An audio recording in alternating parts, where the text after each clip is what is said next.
Nouveau format de vidéo aujourd'hui, on va faire une espèce de vidéo tuto. Là, ce qu'on voulait faire, c'était vous montrer comment est-ce que on imprime les fameux clitoris en 3D qu'on a designé et développé et mis en vente avec ces deux clitoris donc bicolores avec une version au repos et une version en érection. Donc je reviens pas sur pourquoi est-ce qu'on a décidé de designer les clitoris comme ça, etc. Parce qu'on a fait tout un article là-dessus sur le blog, donc je vous mettrai le lien. Par contre, ce que beaucoup de personnes ne savent pas, c'est comment est-ce qu'on imprime ces clitoris. Alors, ce qu'il faut savoir, c'est que pour imprimer des objets en bicolore, il y a deux solutions. Soit on divise l'objet en deux et on imprime une couleur et une autre couleur, et ensuite après on les colle ensemble, ou soit il faut utiliser une imprimante spéciale qui est capable d'imprimer deux couleurs en même temps. Donc ça c'est le cas de cette imprimante qu'on a acheté du coup exprès pour l'occasion, puisqu'on peut mettre deux bobines et ensuite après elle va imprimer en deux couleurs. Mais pour ça avant il faut charger un fichier dans la machine particulier, un fichier qu'on aura créé exprès pour cette machine. Et ensuite elle va suivre les instructions et donc du coup je vais vous montrer comment est-ce qu'on programme le fichier.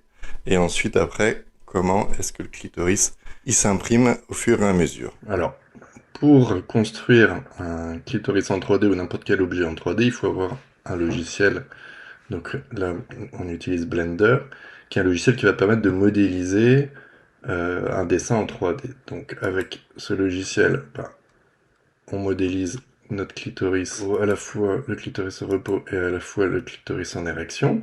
Donc du coup on sépare bien les parties parce que nous on veut cette impression bicolore, donc avec deux parties. Et puis après, on va exporter les bulbes dans un fichier, et puis on va exporter les piliers dans un autre fichier. Après on se retrouve avec 4 fichiers, nos bulbes en érection, nos piliers, et nos bulbes et notre clitoris au repos, et les piliers qui vont avec. Et après, on va utiliser un autre logiciel qui va permettre de transformer ces modèles en un fichier qui va être lisible et imprimable par notre imprimante 3D. Ce logiciel, ça s'appelle un slicer, et donc c'est lui qui va représenter, qui va découper, qui va apprendre à votre imprimante à imprimer le modèle. Donc on importe d'abord les piliers et les bulbes au repos. Donc là, moi, comme je l'ai programmé pour fonctionner avec mon imprimante double couleur, donc je peux choisir deux couleurs. Donc celui-là, je vais lui mettre la couleur bleue pour les bulbes et pour les piliers gris. Et on dit que celui-là, il utilisera l'extrudeur de droite. Et ensuite, on fusionne les modèles et on se retrouve avec notre clitoris qui ne fait plus qu'un. Et puis, ça c'est le clitoris au repos, et puis on va en profiter pour mettre aussi celui en érection. Extrudeur de droite, extrudeur de gauche, fusionner les modèles, et voilà nos deux clitoris. Il y a quelques petits réglages à faire, et ensuite on va découper, et ça va nous calculer ce que l'imprimante doit faire. Voilà. Donc on vérifie, donc l'imprimante en fait elle va imprimer couche par couche, et à chaque couche, à chaque fois qu'elle va devoir changer de couleur, elle va faire un petit tour là, sur ce qu'on appelle la tour d'extrusion, qui va permettre de purger la couleur d'avant pour pas que les couleurs elles se mélangent. Voilà, alors une fois qu'on a préparé tous les fichiers, on les met sur une petite carte, et on l'insère dans l'imprimante 3D. Mais c'est pas encore prêt à imprimer. En fait, on va mettre les bonnes bobines, la bleue et la grise, et puis il faut bien nettoyer le plateau, et il faut faire le niveau du plateau aussi, pour être sûr que ça va bien imprimer dès le premier coup, parce que c'est hyper sensible.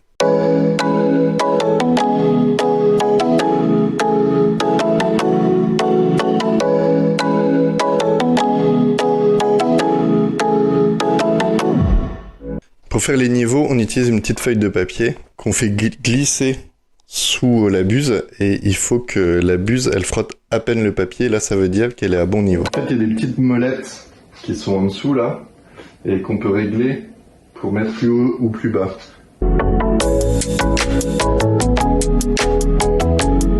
Celle de droite, je la remonte par contre. Voilà, là elle est à peu près à niveau, il faut nettoyer à chaque fois avec un petit coup de nettoyant. S'il y a la moindre impureté, ça peut ne pas tenir la première couche. Et si la première couche elle tient pas, il n'y a rien qui tient. Allez, on va lancer l'impression.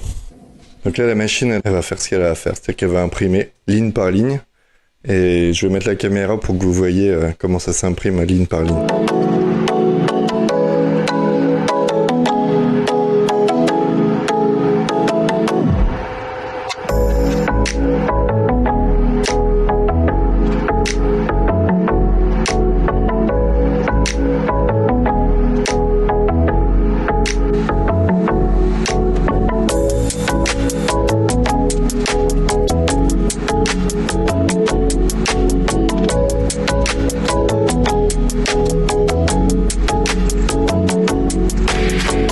Voilà, donc l'impression est terminée. Ça a duré presque 3 heures pour imprimer donc 2 pièces. Et là, on a la pièce au repos, le clitoris au repos, et le clitoris en érection avec ses bulbes qui sont gonflés et son gland qui est redressé.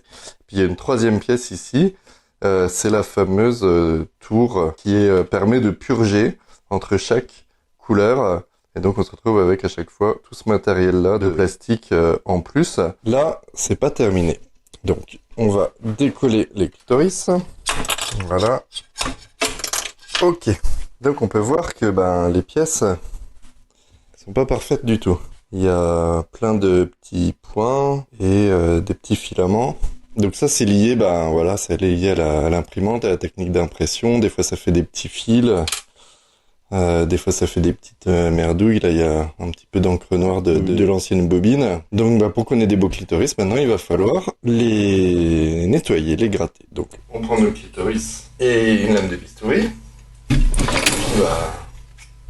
On gratte et on enlève tout ce qui est moche, genre les petits points qui sont là. Rien à faire là. Les petits fils. On a eu 2 questions. On a eu une question par rapport à la rigidité. Pourquoi est-ce que le clitoris il était si rigide? Alors nous, si on a choisi de faire rigide comme ça, c'est parce que, comme je disais, les premiers modèles qu'on avait fait, ils étaient peut-être un petit peu moins durs, un petit peu moins rigides, mais ils cassaient. Et ceux-là, du coup, ils sont beaucoup plus durs. C'est pas la peine non plus de se mettre debout dessus, mais sont quand même vachement résistants. Et ça c'est important parce que quand on fait un cours d'éducation Evras ou qu'on les montre aux patients ou bien simplement qu'on le montre à des gens, ils aiment bien un petit peu regarder. Et puis s'ils se cassent, c'est surtout le gland, quoi. Alors si jamais vous recevez ou vous avez reçu, c'est arrivé, un clitoris cassé, dites-le moi et puis je vous en renverrai un. Ça quand il y en a 1 ou 2 ça va. Vous imaginez qu'il y en a 100, faut poser une semaine de congé quoi. Bon, la plupart des gens ils avaient bien compris qu'on les imprimait nous et qu'il fallait attendre un petit peu. C'est vrai qu'il y a des gens qui n'avaient pas compris, qui pensaient qu'ils allaient le recevoir tout de suite. Donc j'espère que maintenant vous avez compris pourquoi il fallait un certain délai et pourquoi les ventes ne sont pas ouvertes en permanence. C'est-à-dire que vu le temps que ça prend juste pour imprimer 2 clitoris, on préfère les faire par série. On a des clitos qui sont chouettes. Et donc, on avait 2 questions. Le premier, c'est pourquoi ils sont durs. Vous avez la réponse, c'est parce que c'est par choix, mais aussi pour une autre raison. Et la deuxième, que je vais vous dire tout à l'heure, et la deuxième question qu'on avait, c'est pourquoi est-ce qu'ils sont plats derrière. Alors, si vous avez bien suivi la vidéo, vous avez vu que pour pouvoir imprimer, forcément, ça imprime une première couche sur un plateau qui est plat. Donc il faut que l'arrière soit plat. Et pourquoi est-ce que c'est plat? Pour cette raison, mais aussi pour une autre raison. Et pourquoi est-ce que c'est dur? Pour cette raison, mais aussi pour une autre raison que je vais vous donner tout de suite. Ça, en fait, c'est la suite de nos outils, de nos modèles pédagogiques. Ce sont les vulves dans lesquelles vous allez pouvoir insérer vos clitoris. On a 2 clitoris, un flaccide et un en érection. Et on a 2 vulves, une, celle-ci, qui est à l'état de repos et une qui est excitée avec, on le voit, le vagin, l'entrée du vagin qui est ouvert alors que l'autre a le vagin fait au repos et puis le prépuce qui se rétracte et puis les lèvres qui s'écartent. Alors c'est pas les mêmes types de vulves, celle-là c'est la vulve rideau, celle-là c'est la vulve avec des petites lèvres qui sont beaucoup plus petites, mais on voit bien quand même. Ces vulves-là, du coup, elles sont dans un autre matériel, elles sont justement en TPU, donc elles sont flexibles. et le clitoris en érection, il va s'insérer dans la vulve qui est excitée. Tac. Voilà. Et donc c'est pour ça que c'est plat derrière. Et c'est aussi pour ça que celui-là il est rigide. Parce que installer du mou dans du mou, c'est compliqué.